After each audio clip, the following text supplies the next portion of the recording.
Please welcome your next contestant, Mr. Claude Ramey.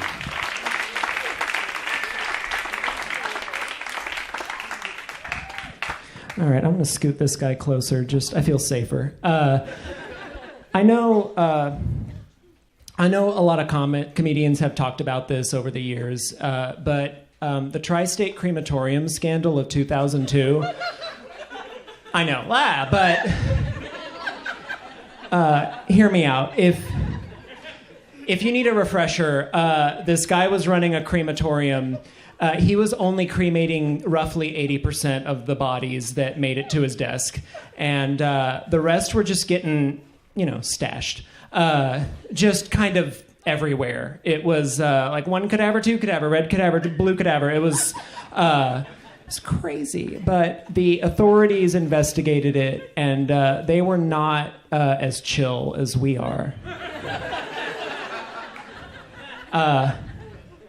So he got arrested and jailed for only cremating 80% of his bodies.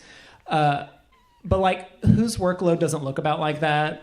If I can be honest, no one here's pulling better numbers than that crematorium guy. Who are we to cast a stone at this hardworking American? Not I. That's what I say. Thank you for that light applause. This is going to be my political revolution. That crematorium guy was okay. So my cat has anxiety. My cat is having full-on anxiety attacks. And the best thing I can say for myself is that I want to feel sorry for her. I identify, I comprehend the emotion that should go there, but I don't know what it is about being a cat that's stressing her out. She's overbooked on nap times, I'll give her that much. It's very, I need to be on the fleece blanket at 2, but I'm under the bathroom singing for at least another 45.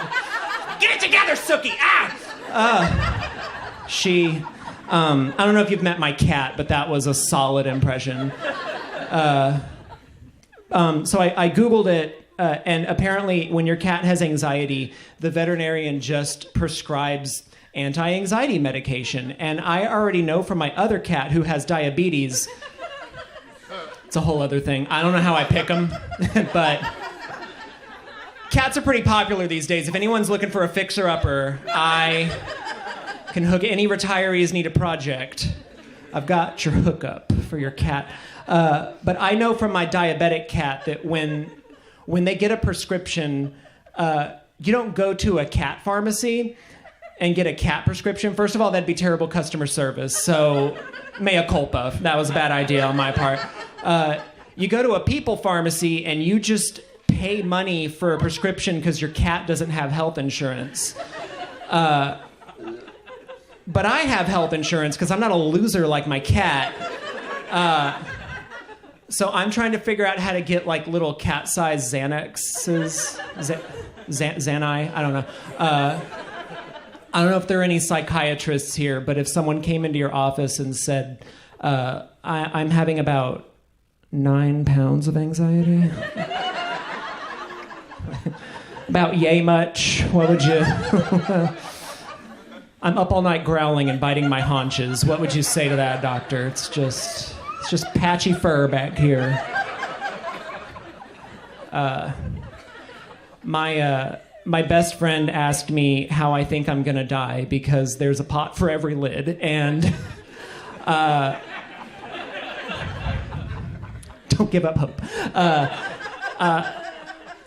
My first thought was I don't plan on it.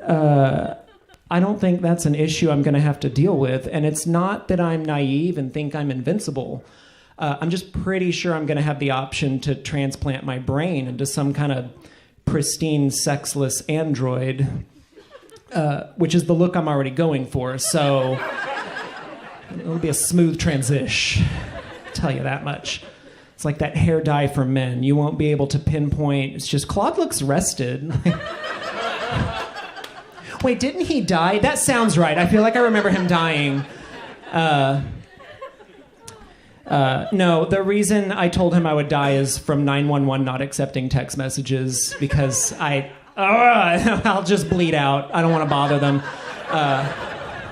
I told that joke twice, and suddenly on the news I heard that 911 was accepting text messages. But please, I'm not a hero. I'm not, please. I just one man who dares to dream of a better world.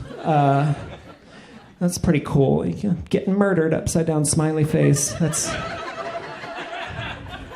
much more my style, so I plan on surviving. I'm going to leave y'all with an inspirational message. There's a show on Netflix called Occult Crimes, and there's an episode about a group of goth teenagers who kill a family for a minivan, which is the least goth mode of transportation. But what are our teenage years for, Youth. But the leader of these goth... Okay, I'm going to go back to saddling up. The leader of these goth kids was a girl named Natasha, and she spelled her name backwards so that it was, Satan. It's not a joke I wrote. It's a thing that happened. And my parting words of inspiration is to be like Natasha and dream your dreams. Thank you.